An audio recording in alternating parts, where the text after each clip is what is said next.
Simply feedback. They tell me what to long for 24 minutes every hour through my radio and TV, from billboards in the paper and online, as well as on my cell, pounding it constantly and far too obviously into the holes that they have drilled into my head. And though knowingly I laugh and nod, I just keep on buying anyway. They tell me that they only provide the things that I keep on saying I always wanted, based, of course, just upon the high-margin items they chose to show me, wrapped colorfully in the clever sloganeering of those very slick campaigns, wasteful but high-profit vehicles designed not to last and shoddily produced, low-risk ironclad leasing deals crafted upon sticky financial flypaper, lifestyle-enhancing drugs more expensive to market than to research, costly and unproven supplements fortified with imaginary claims, foods full of salt and sugar, greasy fats, artificial colorings, and chemical preservatives. Their allies place such products in the formulaic action movies that they feed us.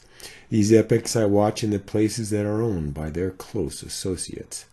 Or they tie them in each month with fast food deals or some prepaid sports championship or another, and I commit another plot to memory for bright regurgitation among my acquaintances.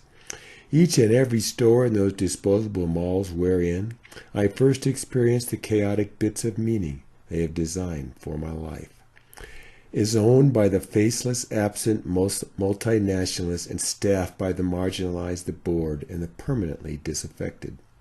Each and every consumer move I make carefully monitored and recorded by greedy and voyeuristic high-commission marketeers, and what little thoughts I actually produce are but simply feedback, but produced only from the steady stream of nonsense that they feed me.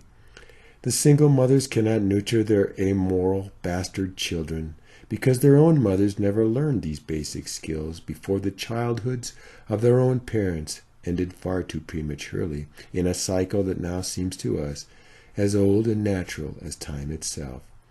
My neighborhood resembles the poultry compounds built by agribusiness, my city like their stinking feedlots, my house identical to those other sties. I move about the filth I create in line with the entire diarrheic flock, but for only so long as I am capable of working long hours and spending far too quickly. I am massed together in those chattering prairie dog cubicle colonies, a piece of voluntary veal, happily lashed down inside my little pen.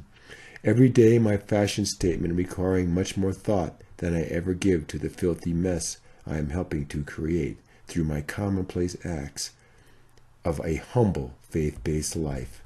I claim to work so hard to pay off all the debts motivated by needs that were artificially induced. Then my relaxation is only found in front of a huge TV screen, thinking very little and moving even less. Too unaware to know that fast food kills, or that hot drinks must surely burn, that tobacco causes cancer, or sitting on my ass will make me rot. I should hire a lawyer to go find someone to sue for me so that I can pay off all these debts for which there's nothing left to show. Too full of fairy tale images implanted by a vampire media, too wedded to the status quo, too tightly bound to manufactured traditions, and the guilt that is such a vital part of the round-the-calendar merchants' holidays, to assess or even comprehend the waste produced simply by my own mere existence. And finally, as I lay in my own toxic byproducts and listen as I wheeze, watched over by bored and careless immigrant strangers, being paid by merged and downsized medical conglomerates, I receive the very best care that my remaining money and a corporate decision-making team can provide.